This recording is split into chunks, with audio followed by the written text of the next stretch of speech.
தெலங்கானாவில் நிதி மோசடி புகாரில் சிக்கிய பிரபல பாடகி மங்க்லி தனது மீது மீன் பழி சுமத்துவதாக கூறி காவல் நிலையத்தின் கதவை தட்டியுள்ளார். விளம்பரம் தேடுவதற்காக வழக்கறிஞர் ஒருவர் பொய் புகார் அளித்துள்ளதாக கூறப்படும் குற்றச்சாட்டின் பின்னணி என்ன?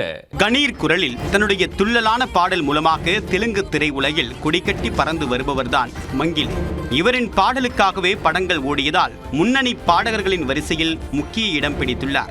மங்கிலியின் புகழ் வெளிச்சத்தை பயன்படுத்தி அவரின் சகோதரர் கோடிக்கணக்கில் மோசடி செய்ததாக புகார் எழுந்துள்ளது. இந்த விவகாரத்தில் தன்னுடைய பெயருக்கு களங்கம் ஏற்படுத்தக்கூடிய நோக்கத்தில் அவதூறு பரப்பப்படுவதாக மங்கிலி குற்றம் சாட்டியுள்ளார். பாடல்கள் மூலமாக பலரையும் உற்சாகப்படுத்திய பாடகி கண்ணீர் சிந்தியதில் நடந்தது என்ன? நாட்டுப்புற பாடகியாக அறியப்பட்ட மங்கிலி தெலுங்கு சினிமாவில் தடம் பதித்து தனக்கென்று ஒரு ரசிகர் பட்டாளத்தை கொண்டுள்ளார். கேட்டாலே ஆட்டம் போட வைக்கும் நூற்றுக்கணக்கான பாடல்களை பாடி நடனமாடி புகழ் பெற்றவர் மங்கிலி.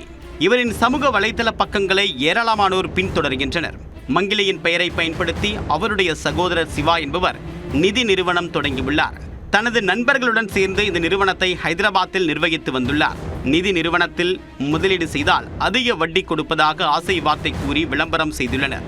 அதை நம்பி பொதுமக்கள் ஏராளமானோர் சுமார் 150 கோடி ரூபாய் வரை முதலீடு செய்ததாக கூறப்படுகிறது. பிறகு வழக்கம் போல் மோசடி நபர்களின் ஃபார்முலாவை பயன்படுத்தி முதலீடு செய்தவர்களுக்கு சில மாதங்களுக்கு மட்டும் அதிக வட்டி கொடுத்துள்ளனர். ஆனால் உறுதியளித்தபடி முதலீட்டுக்கு ஏற்ப தொடர்ந்து வட்டித் தொகை வழங்கப்படவில்லை என்று குற்றம் சாட்டப்பட்டது. இது தொடர்பாக பாதிக்கப்பட்ட பொதுமக்கள் ஹைதராபாத்தை சேர்ந்த வழக்கறிஞர் சுப்பாராவ் மூலமாக வழக்கு தொடர முடிவு செய்தனர். அதை அறிந்து கொண்ட மங்கிலியின் சகோதரர் சிவா வழக்கறிஞர் சுப்பாராவிடம் தொடர்பு கொண்டு வழக்கில் இருந்து விலகும்படி மிரட்டியதாக கூறப்படுகிறது. அதற்கு பரிகாரமாக பல லட்சங்களை கொடுப்பதாகவும் பேரம் பேசியுள்ளனர்.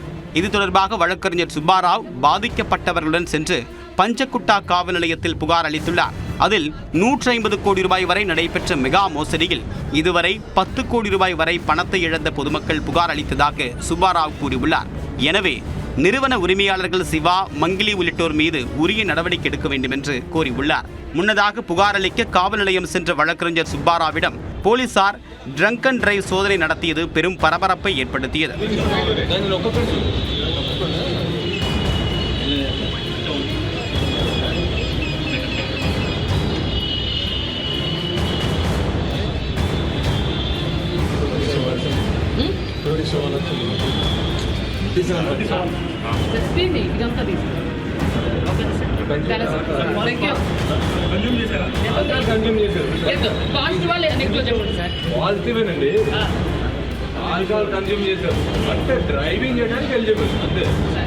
இந்நிலையில் சுப்பாராவ் மீது அதே காவல் நிலையத்தில் பின்னணி பாடகி மங்கிலி புகார் அளித்துள்ளார்.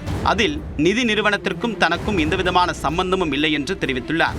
பிரபலமான தன் மீது வழக்கு தொடர்ந்து வழக்கறிஞர் சுப்பாராவ் விளம்பரம் தேட முயற்சிப்பதாகவும் குற்றம் சாட்டியுள்ளார். அதன் மூலமாக பிக் பாஸ் போன்ற நிகழ்ச்சிகளில் நுழைவதற்கு திட்டம் போட்டு செயல்படுவதாகவும் சாடியுள்ளார். எனவே தன் மீது பொய் புகார் அளித்திருக்கூடிய வழக்கறிஞர் மீது கடும் நடவடிக்கை எடுக்க வேண்டும் என்றும் கோரியுள்ளார். இரு தரப்பினரிடம் புகார் மனுக்களை பெற்றுக்கொண்ட போலீசார் இருவர் மீதும் வழக்கு பதிவு செய்து விசாரணையை தொடங்கியுள்ளனர். விசாரணை முடிவில் அடுத்த கட்ட நடவடிக்கை எடுக்கப்படும் என்றும் போலீசார் தெரிவித்துள்ளனர். பிரபல பாடகி மங்கிலிக்கு எதிராக வழக்கறிஞர் ஒருவர் 10 கோடி ரூபாய் மோசடி புகார் கொடுத்திருக்கூடிய சம்பவம் தெலுங்கு திரையுலகில் பரபரப்பை ஏற்படுத்தியுள்ளது.